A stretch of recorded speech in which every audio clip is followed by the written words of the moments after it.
Good morning, this is Mike Weber Reef. I'm here in Seattle, Washington, across the street from the District Courthouse. And I was thinking about my case.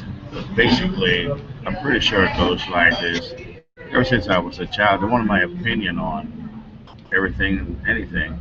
So when I was younger, it was easy just to come to me while I was sleeping and talk to me in my sleep. And, well, I guess the problem for them arose when I started to wake up. I had such good things to say that they wanted me to just stay asleep in order to help them figure out what we're going to do. Now, when you're a child, you're dependent upon your parents. Well, if your parents are suspects, then the community shuts doors on them and they have a hard time feeding you.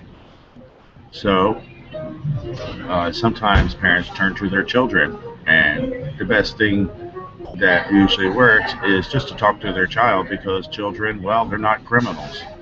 So they find out from their child, sort of, like what the other kids are saying at school, the substance of it, like because everyone has parents, and you sit while you're wide awake and you listen to your parents talk about life.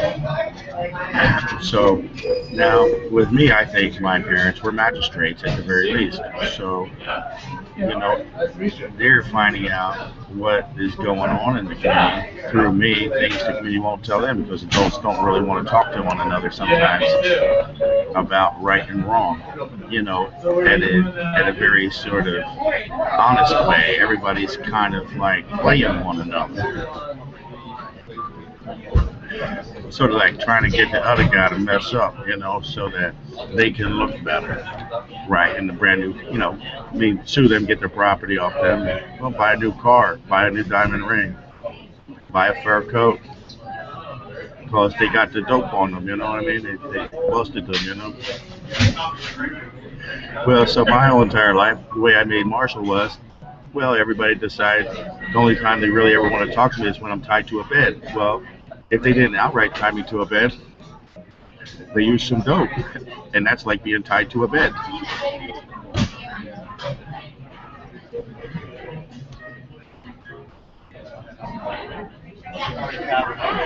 So, in my summation, I think that all the years I was tied to the bed, well, I helped them sort of write movies, in Hollywood. Speaking of Seattle, right? Corporate. Anyway, and it probably totals, 20 or 30 movie scripts where I'm tied to the bed and they're asking me a lot of questions because they say I'm a suspect in a crime wave in the neighborhood because they can't keep their eyes on me all the time, right?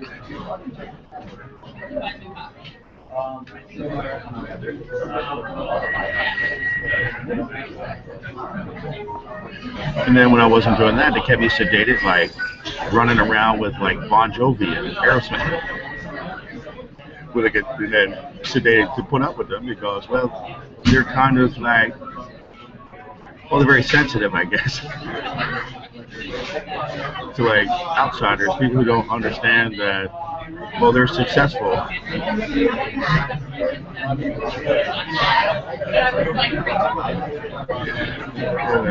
Anyway, that led to many hit songs. They pick up the lyrics, and then they put it into my hand. I'm coming up out of the drug-induced coma. They're taking off the ropes, and I'm like, I got to do something. So they shove a guitar in my hand. They here, do this. But right. So all the lyrics to the song where I'm going banana, figuring out the music part of the lyrics. They're coming on stage while I'm playing the music, kind of way snapping out like, oh, what they start singing, well, some of the things that I said, and then, hey, we got a #1 song on the radio, right? And they come up and say, well, I'm almost conscious, I'm barely awake. Give me that. I take the guitar out of my hand. So I'm gonna try that for a while because I've been playing guitar for 30 years, and what I look like, I look like I can play that song you just played. And then all them words, all that you all your claim of innocence because you didn't do it.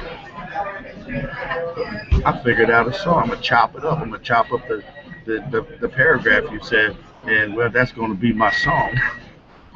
So I'm pretty sure that's what they did. And then they just leave me standing on the corner in Winslow, Arizona. Oh, it's Winslow. No, it's not. It's Winslow.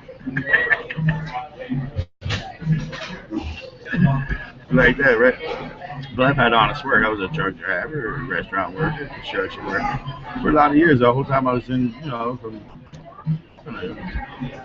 15 years old to 30 years old. I had a regular job, doing that, you know.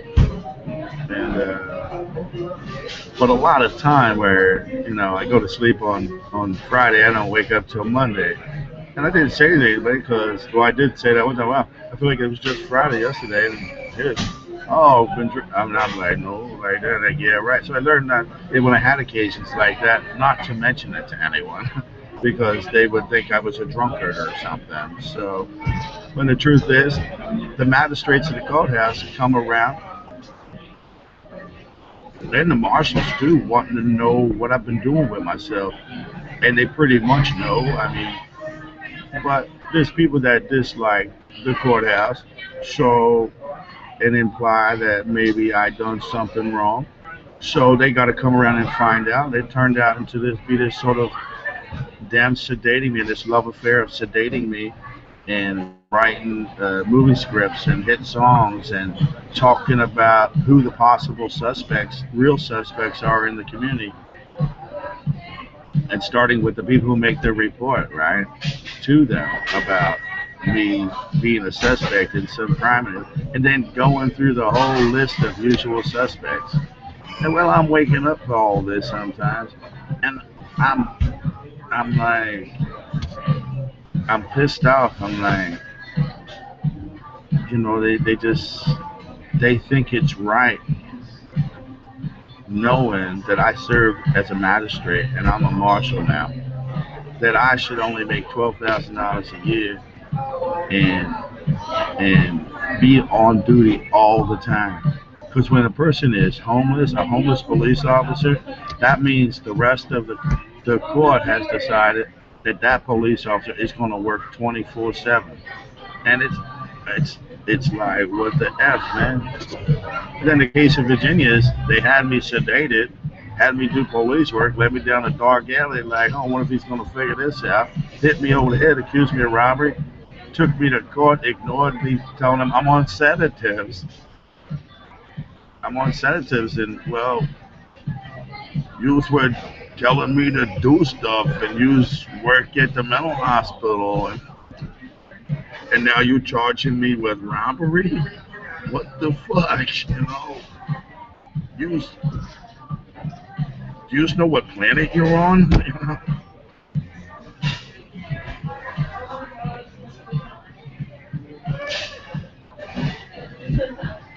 And that it's a lot of it is so that they could get postings and secure their postings, because when they're out there kind of like with their guns, right, and you gotta sort of catch a guy, man, when you're in a uniform, they know you have a gun. Most people won't confess to a crime, okay?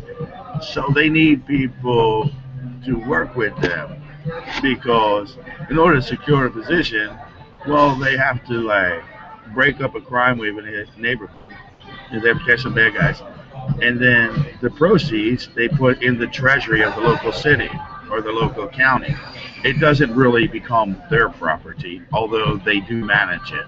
And well, that can be possible for a very long time, where they're managers, and it looks like they own the property, and then until the community says, well, it's election time and we've elected someone else, you have to leave.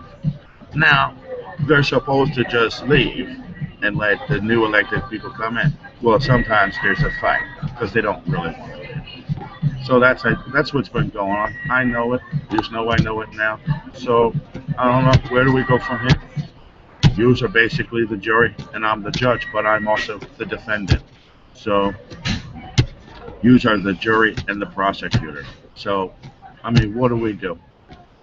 Well, have a nice day, okay? I gotta go because I don't know. I'm trying to get that feeling again. Like I guess they call it a little bit of claustrophobia, and that's leading to a little paranoia. So for now, I talk to you later. Have a nice day.